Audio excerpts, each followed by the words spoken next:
Banyak orang sedang tertekan. Namun ketika kita punya kelompok, kita punya family, dan kita punya group prayer yang saling menguatkan kita, maka kita akan tetap tegak berdiri. Pada momen ini saya mau berbicara bahwa Yesus mengasihi Anda. Saudara tahu, di dalam kehidupan ada 3 masa yang manusia jalani. Pertama, masa lalu. Yang kedua, masa sekarang atau saat ini. Dan yang ketiga adalah masa depan. Kecenderungannya adalah manusia mengingat akan masa lalu. Dan masa lalu yang menyenangkan atau masa lalu yang pahit. Namun yang lebih direkam oleh manusia adalah masa lalu yang pahit. Yang terpuruk, yang dimana dia dianiaya, miskin, sakit, dan sebagainya. Masa lalu itu bisa muncul kembali di saat ada seseorang yang datang dan bercerita tentang apa yang dialami oleh dia. Nah, apa yang dialami itu sangatlah menyakitkan, namun kita bisa kemudian muncul kembali karena mendengar kisah apa yang disampaikan oleh orang tersebut. Kenangan buruk itu mulai muncul kembali. Emosi yang salah itu muncul kembali. Intimidasi dan iblis itu kemudian muncul dan berusaha menjatuhkan kita. Akhirnya kita meresponinya yang salah dan kemudian kita jatuh di dalam dosa yang sama itu kembali. Rasul Paulus berkata begini dalam Filipi 3:13, saudara-saudaraku, aku sendiri tidak menganggap bahwa aku telah menangkapnya. Tapi satu hal yang aku lakukan, aku melupakan apa yang ada di belakangku dan menjangkau apa yang ada di depanku. Forget and forgive.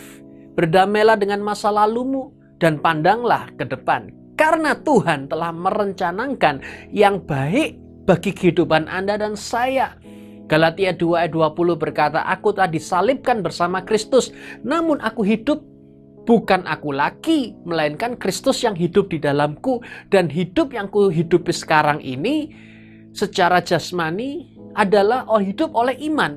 Yaitu iman dari Putra Elohim yang telah mengasihi aku dan menyerahkan dirinya bagiku. Move on and move forward. Hidup yang mampu meninggalkan masa lalu dan berani menerima perubahan yang baru atau situasi yang baru.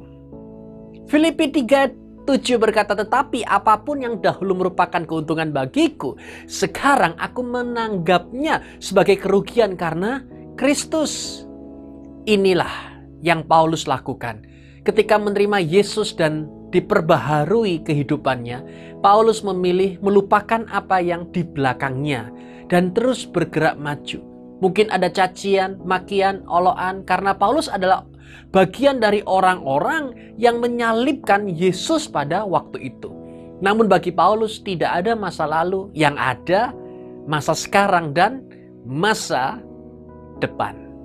Yesus mati dan berkorban bagi kita untuk menebus dosa manusia. Itu karena kasih-Nya bagi kita. Oleh karena itu Tuhan begitu mengasihi saudara. Sehingga yang pertama, Dia tidak mengingat masa lalumu atau dosa. Yesaya 43:25 berkata, akulah Dia yang menghapus pelanggaranmu demi diriku sendiri dan tidak akan mengingat dosa-dosamu. Ibrani 10:17 juga berkata, dan aku sekali tidak akan mengingat lagi dosa-dosa dan kesalahan-kesalahan mereka. Inilah anugerah dari Tuhan Yesus. Dia tidak mengingat dosa kita dan Dia tidak mengingat masa lalu kita.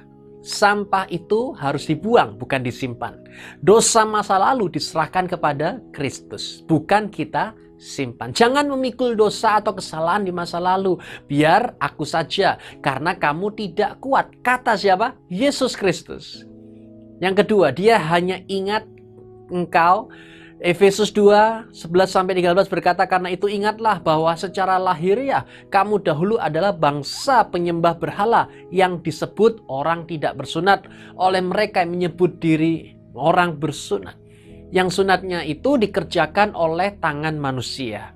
Waktu itu kamu adalah orang yang terpisah dari Kristus, tidak termasuk kewargaan Israel, bukan berwaris perjanjian, tidak memiliki pengharapan dan tanpa Elohim di dalam dunia.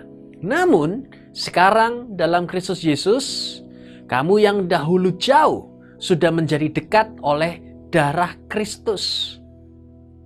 Yesus mengasihi saudara karena Dia Tuhan, berkenan atas hidup kita, sebab kita sangat berharga di mata Tuhan. Tidak ada masa lalu, yang ada masa sekarang dan masa depan. Yesus membawa kita untuk melihat masa depan kita dan hiduplah bersama dengan Kristus Yesus. Melalui message ini, percaya di masa depan saudara pasti alami yang terbaik. Kita akan sharing, kita akan berdoa, dan percaya dalam Yesus kita punya masa depan yang cerah. Haleluya. Amin.